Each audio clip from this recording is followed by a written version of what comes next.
I will just jump in then. Good morning. It's always good to see all of your faces on Sunday morning.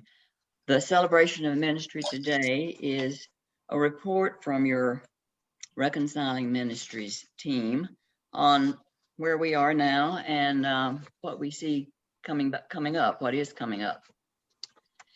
After nearly 9 months of praying and listening, St. Paul's is approaching the end of our journey toward becoming a more inclusive congregation in terms of welcoming lesbian, gay, bisexual, transgender, and questioning individuals.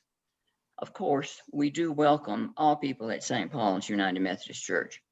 But as stated in our frequently asked questions, we propose a statement welcoming these individuals who have been specifically excluded by the Global United Methodist Church's Book of Discipline. More than 30 people responded to the recent online survey. That is our latest step in the journey we're taking together. We ask for your feedback on a potential statement that expresses St. Paul's commitment to being a more inclusive congregation.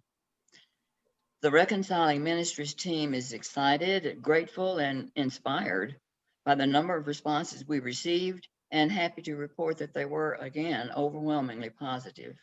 Thanks for your participation. The comments and the feedback we received were enlightening and really very helpful.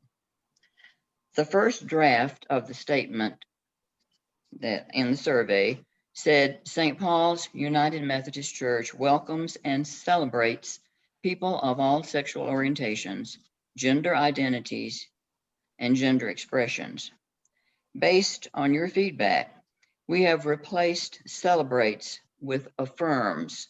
So the new version says St. Paul's United Methodist Church welcomes and affirms people of all sexual orientations, gender identities, and gender expressions. We are now ready for a congregation-wide vote on this statement that is so important to the future of St. Paul's and to the wider United Methodist Church. For this vote, there will be one ballot with two separate questions.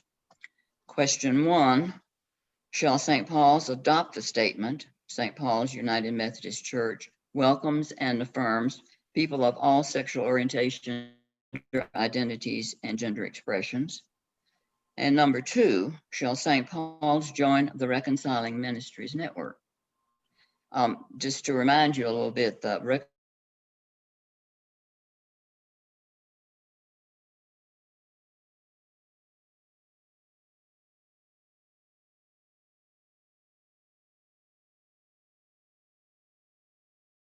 and practices of United Methodist Church includes more than 1,300 communities, including St. Paul's youth.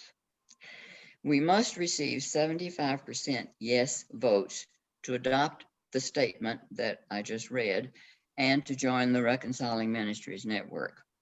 And there's more information about that organization in the frequently asked questions, which you have had before and will probably have again. I think it'll be attached to the ballots. Ballots can be submitted electronically or on paper. Watch your emails.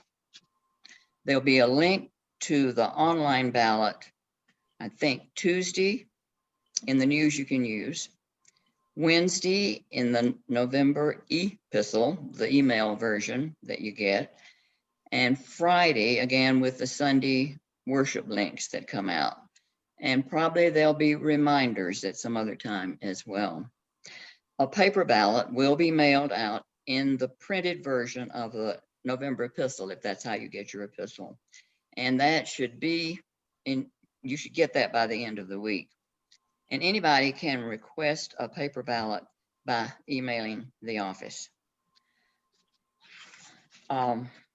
Monday, November the 9th will be the deadline for getting your vote in. Monday, November the 9th. All votes will remain anonymous. It'll all be private. I know you've been hearing a lot lately about vote, vote, vote.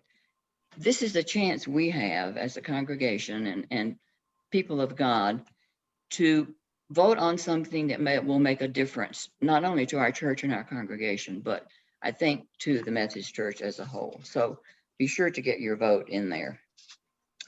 I just like to say that the team I've been privileged to be on, the Reconciling Ministries team, that's really hard to say, which is, besides me, Scott Glancy, Rebecca Glancy, Claudia Mills, Abby Lagaman, and Steve Batch, will still be around to answer your questions or to address your concerns if we can in any way. We're not going anywhere. We're here.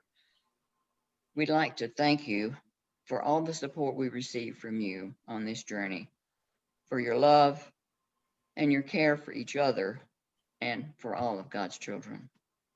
Thanks.